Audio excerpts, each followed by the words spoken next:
Cliff, here's the one, the holy grail of modern classics.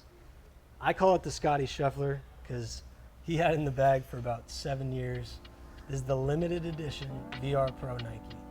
Nike no longer makes clubs, but it's still a modern classic. I'm Andrew Tursky, head of tour content for GolfWRX.com. Before every PGA Tour event, I go out to talk to the players about what clubs they have in the bag and why. For the most part, they're playing either high-end custom clubs or the newest possible products. But not all the clubs are new or custom. Sometimes they're playing with used clubs that are actually available to you for a high value. They're about 5 to 10 years old, sometimes even older. I call these clubs the modern classic.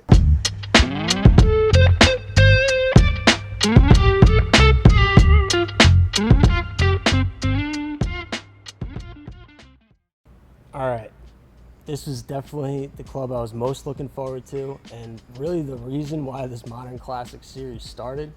I wanted to hit this club. If you follow golf equipment on the PGA Tour, this is probably the most drama-filled club the whole year. Scottie Scheffler, world #1. He started the year off with this in the bag, signed with TaylorMade, had kind of a tough time getting it out of the bag because he was just in love with this club. If you're a gearhead, you love this club. I know it. It's just one of those storied clubs, and it's still in play. I don't know how it's still in play. Nike's not making clubs anymore, but guys just love it. It's one of those clubs that's tough to get out of the bag. So immediately when I put it down, I think I gasped out loud. It was such a modern looking club from Address, and it sat really low to the ground. Like a lot of those older fairway woods, they sit a little bit too high. You can't really get under the ball, tough to launch. I did not feel that way with this club, but when I went back and looked at the numbers, it was definitely launching a little bit lower, spinning a little bit too high, and it definitely stood up. I think I only lost about 4 to 5 yards of distance, but the accuracy, it was just a little bit low launching, high spinning, so slightly squirrely. But for the modern, like really good player who wants to shape their fairway woods, they want a really versatile, this is a really good option.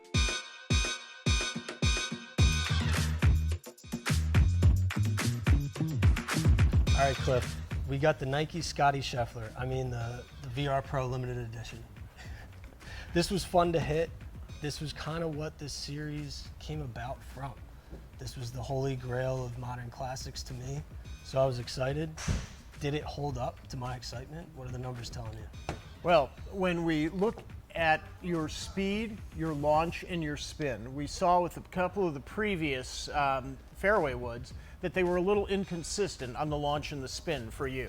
And when you go down our launch list here, and you see launches that are very consistent, and then you see spin rates that don't vary by more than maybe 150 or 200 RPMs, you go, this might be the most consistent club you've hit so far.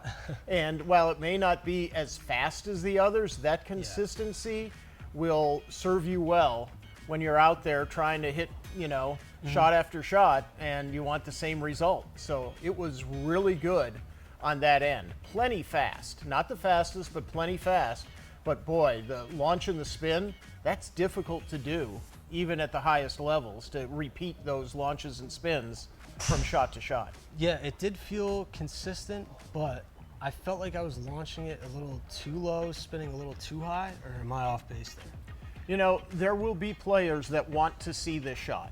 There are the high launch, low spin players that just want everything to come off the face high and hot. This one, a little more under control. So let's say you're in there and you want to, you know, lay up off the tee, get a little spin, not have it hit, and have unlimited forward roll like a low spin. This would be the club for you. You're going to play a little cut into the green, or even if you want to turn it, it's got enough spin so you can turn it and have it still land and hold a green for you. So I think it's pretty versatile. Cliff, it's not unlimited. It's the limited edition. Oh, there you go. And I got to test it today. It was fun. It's certainly a modern classic. For me, I had to go with 8.7 on it. I really enjoyed it. It definitely would be an option if I had like a gap in my bag where I really needed something off the deck that I was gonna hit. I think it's a really good off the deck club. But just overall, I don't think it would really make the cut into my bag versus the TSR3, because I do feel I got a lot more consistency, more distance, more height with the TSR3. But if you're value hunting and you just love old Nike products, Second Swing has this for $94. The #1 golfer in the world was using this club in 2022, and it's available for $94. Very enjoyable. It's got that modern shape. You can shape the ball with your own trajectory. I recommend testing it. That's all I'm going to say. I'm going to give it an 8.7.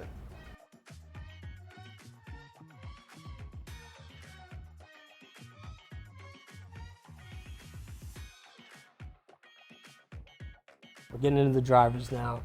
Starting hot with the Ping G400 LST.